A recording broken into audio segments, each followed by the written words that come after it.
Good morning, everybody. It's a beautiful Monday morning. This is Ben Sanders. I'll actually be leading the discussion today on the pre-audit documentation folder. It's a pretty simple, straightforward process that we've got for this right here. This was a folder I created specifically, I thought, to help a lot of our schools throughout the year start to put documents and items up into their portals throughout the year, help get you that jump start that we've talked about on the audit. So again, thank you for joining us today. So just as we've gone over in the past, this is, our goals of Gear Up. We're trying to keep this good and short. Each week, we're going to talk on one or two tasks that can get done currently that are going to help you be prepared for the upcoming year end and for the audits, and address any other questions and stuff like that that you might have, because we really want you to start thinking, just at least have it in the back of your mind about the audits so that we're prepared and can get as good of a jump start on these as we possibly can. And we want to just provide a nice, simple forum for our clients to ask questions, work with us to make the audit season go as smooth as possible for everyone that is involved. So this is our third subject that we have discussed. We went over the lease standards, the composite score review. This week will be the pre-audit documentation binder. And you can see the other items that we'll be discussing over the next month. So just a brief summary of what we're going to be discussing with the pre-audit documentation binder, what I'm expecting to see in the binder, some of the general organization of it, what's the purpose behind it. Really it's to start spreading out this workload so that when we kick into the full audit season, there are quite a few things that I've discussed over the years that we don't have to wait until January, February, March to actually get to us. That this way, I'm hoping it on some of the findings that we have had throughout the years will go down, because you will be posting up your support documentation at the same time that you are uploading that information to the Department of Education. All right, so why have this binder? Of course, it is one more spot for everybody, to try to remember. But, first and foremost, I thought it was to simplify things, then to spread the workloads out, reduce the findings, and help get things just taken care of while they're happening. More so than anything, what I don't want is for you to put these types of items once we've throughout the year into the other binders, and for you to think that you've already sent it to us, and then when we go to start cleaning out your binders, we just delete everything. This will be a binder that they'll know is for the upcoming year, and that's the key to remember is, anything that's going into it is going to be not for the current year's audit, but the next year's audit. So for the 2022 audit, you'll be dropping things into this one now and not into the other binders, because those binders will be cleaned out from the prior year's items. So really, what am I looking for to see in the pre-audit documentation folder? About 6 weeks ago, I think I sent to everybody the list of the different items, both that are going to be required on the compliance side for the general documentation gathering and your student files, the different items that are going to be required within there. So remember, this pre-audit folder, is really on the compliance side, the different documents that you should be receiving throughout the year. So you've got your final audit determination letter. Most schools should have received that by now, especially if Your audit was submitted prior to May of 2022. And remember, with the final audit determination letter, that is not something that comes to me as the auditor. That's either going to be posted to use the audit website. So if you haven't gone in there and taken a look and also updated your password, this is a great time to do it. Otherwise, they will mail it to you, slow mail, and it will be to whatever address that they have on file. Or they are starting to go to the COD's, the new mailbox file share that they have. I believe I know the Atlanta team, that is where they've been telling most of their schools, that's where they are posting final audit determination letter. Your FDLP quality assurance process, that is something that is supposed to be reviewed. So when you do your annual meeting, for your different policies and stuff like that, just make this part of that process. So your updated verification that you did review your quality assurance process, that's another item that you're doing throughout the year that you can upload. Your state authorization, so we're talking about your license. So if you resubmitted and applied and got a new license during the audit time frame, that's going to replace the one that we have on file.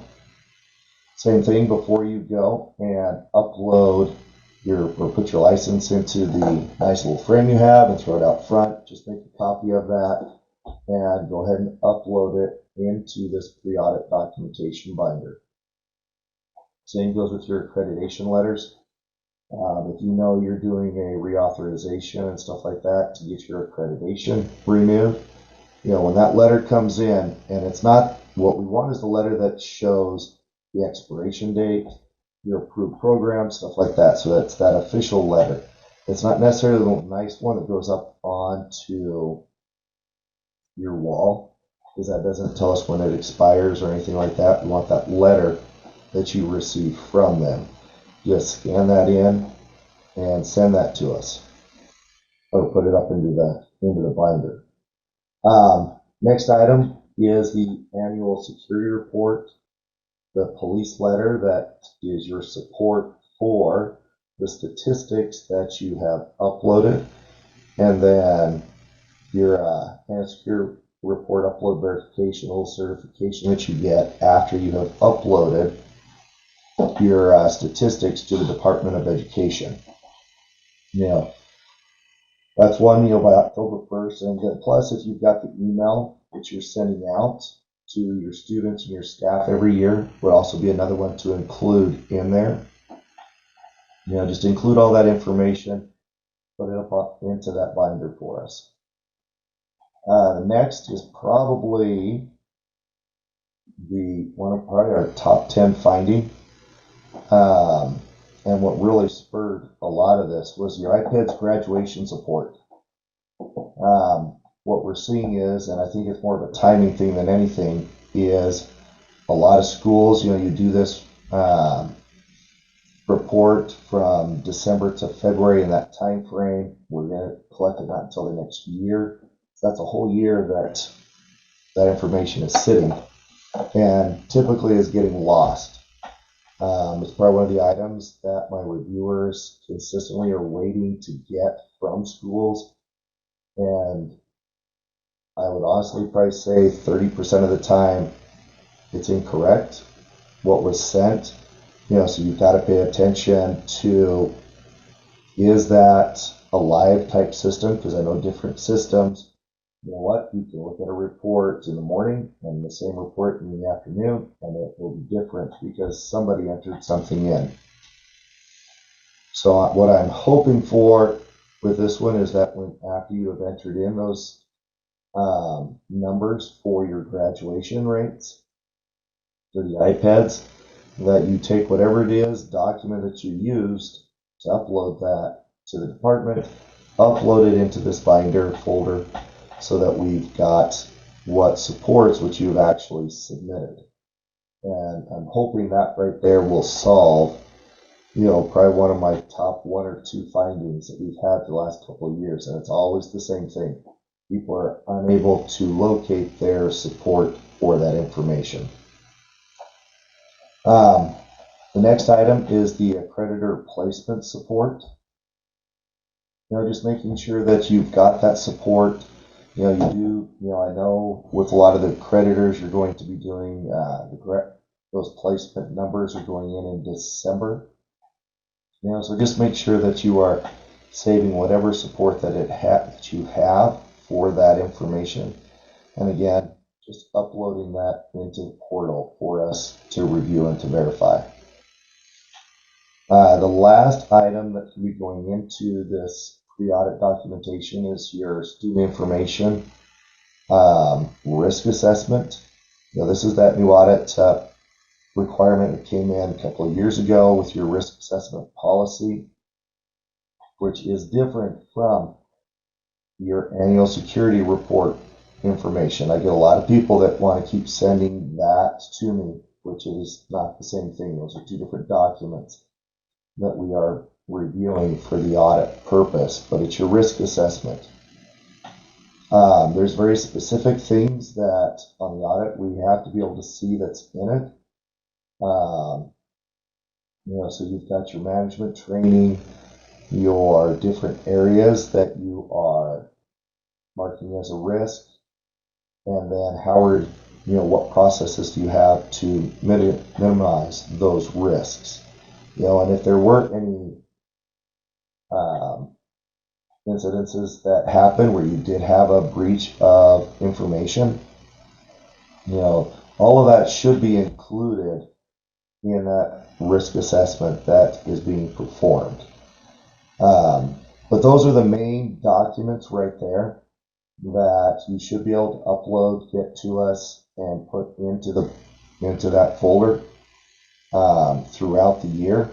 And when you start looking at these items in particular, and then what is left on the request sheet, this eats up a third, maybe 40% of the items that your team has to go and do. So it should really start spreading things out and making things easier for you on that compliance side of required information.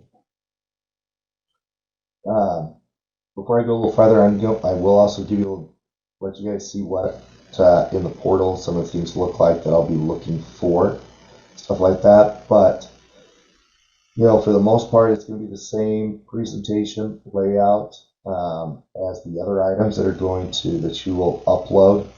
Meaning, if you want to use the same abbreviations and stuff like that, whatever you really want to do to make it as simple to follow and to find things.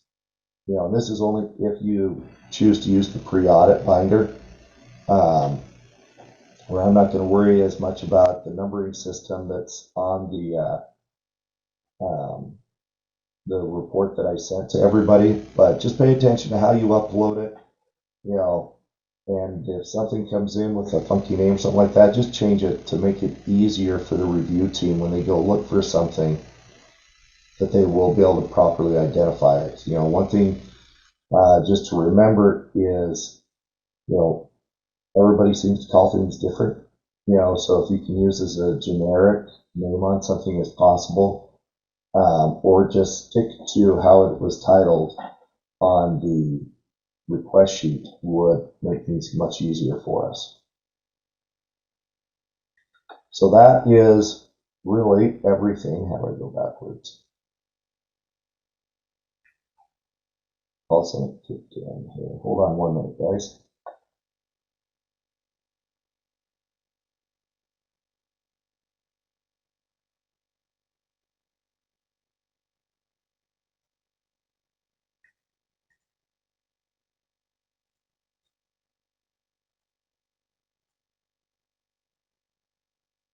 So there's it started jumping ahead on me. So that's everything really for that pre-audit documentation binder. You should see it, and I'll show you here in a minute when you go into your portal. If you haven't seen it, make sure that you shoot me an email, and I'll make sure the link has been made. So just to give you guys an idea of what it is that you're going to be seeing as you come into your portals. As you can see, everybody's basically will look the same. So as you log in now and you go to your file exchange, you should see this pre-audit documentation binder that has been created. Now, like I said, if you don't see it, you're one of your team members that have been assigned to upload different things and stuff like that, they don't have it, we missed linking it to the individual, just shoot myself an email, or if you remember the individual you worked with last year, shoot them an email and we'll make sure it gets linked to you. So as you can see, as we come into the pre-audit, so this is all of the different elements that I should see when I come into this. Actually, I just followed the same wording and numbering that is on the document sheet that I sent out. So that way I can come in here. I know here's the annual security report verification. This is the certificate that I should see that you received when you submitted your information to the department. You've got your placement, your final audit determination letter. So I'm just going to point out this real quick while I've got this up for everybody, because we always get these phone calls. This right here is the good letter that you want to receive from if you had findings from last year. And it's going to state this, make this statement right here, and this is them just telling you that they accepted your corrective action plan. Just do what you said you were going to do, and there's going to be no issues. The new part in this is this Gramley-Bliley Act. This goes into everybody's. They're just letting you know that if you had a finding down this path, that would be with your SIS policy and your campus security policy is where this is coming from. So just remember, that's the report that I'm looking for. If you had findings, it's this number right here that is important to us. We got to put that in our audit report. But just make sure that, this is it. Now, naturally, if you didn't get anything, you didn't have a finding, we'll just go to Easy Audit, take a screenshot where it makes that statement from there.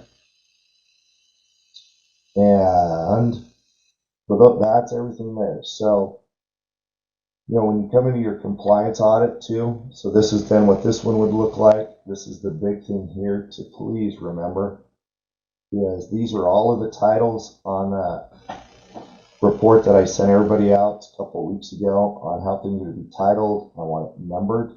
Use the titles that we have given on those first 2 pages. A lot of them have abbreviations, stuff like that we are looking for. This just makes it much easier for us to find all of the different documents. One of the biggies is that student population. Please make sure that you send it to us in an Excel format. It's going to save us a lot of time. The ICQ, make sure that you send it back to us in the Word document. That way, this is an internal document. Will help keep us on the less back and forth if there's any issues within it. And remember, with the ICQ, you can use last year's. If nothing's changed, you change the date at the top of the one you sent me for the prior year and send it back to us. There's a few things, like if you change to creditors, if you're putting on a heightened cash monitoring or stuff like that, that you'll have to go change, but nothing has changed in this document, so you can use the prior years. That's why I say keep it in that Word format, then just send that to us. One other one I want to just touch up really quick on is your payroll detail report. Please remember, a summary will not work. I've got to be able to see the different elements of the payroll. So what makes up all the different things in it. This is one that comes out of QuickBooks, but it's going to break apart the different hourly rates, and lets me show the different categories that you allocated funds to for an employee. But that right there is a perfect example of what it is that I am looking for. It's got to pull every little thing apart for us.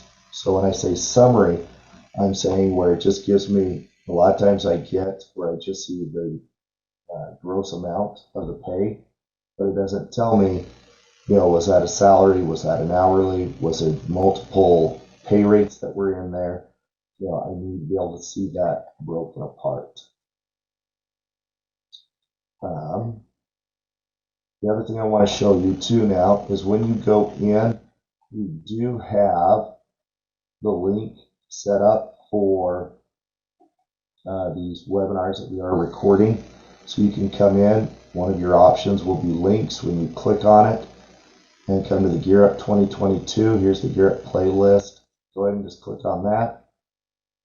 And it will bring you to the ones that we have. Looks like we've got the last two have now been uploaded. So first one, there is the leases, the composite scores. Our goal is to have these uploaded by Wednesday, following the current broadcast. But that will give you a quick, simple link straight to the different webinars that we have been putting on. Okay. So for next week, I will be discussing the top findings from last year's audits that we've been going through, so that you can all see sort of the different areas on the compliance and financial side of the findings that our reviewers have been seeing specifically to all of you.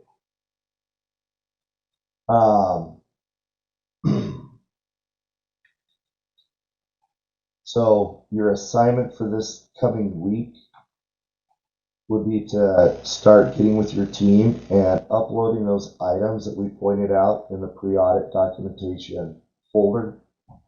Realize that doesn't mean we're going to be going in and testing those items and stuff like that. It's just a place, this is a landing place for you to utilize to get your documents to us to help keep you organized. But go through, I think there's about 10 items there that you can start getting. Now naturally, if your licenses didn't expire, you don't need to send them to us. If we've had them from last year and it's a 3-year license, we're just going to use that same license from year to year. Now, last thing again, go ahead, please invite any of the owners, that you think this would be beneficial to, any friends, stuff like that. A few little things too, just on a housekeeping side, to remember some dates. This week we will be closed for the Thanksgiving holiday. The last week of December, the office will also be closing. And then I wanted to point out, we've got our 3 dates for next year, so January 30th. I am giving you 15 extra days to get those first 10 items. Again, I would really emphasize the sooner you get it to us, the sooner you are in front of the tidal wave.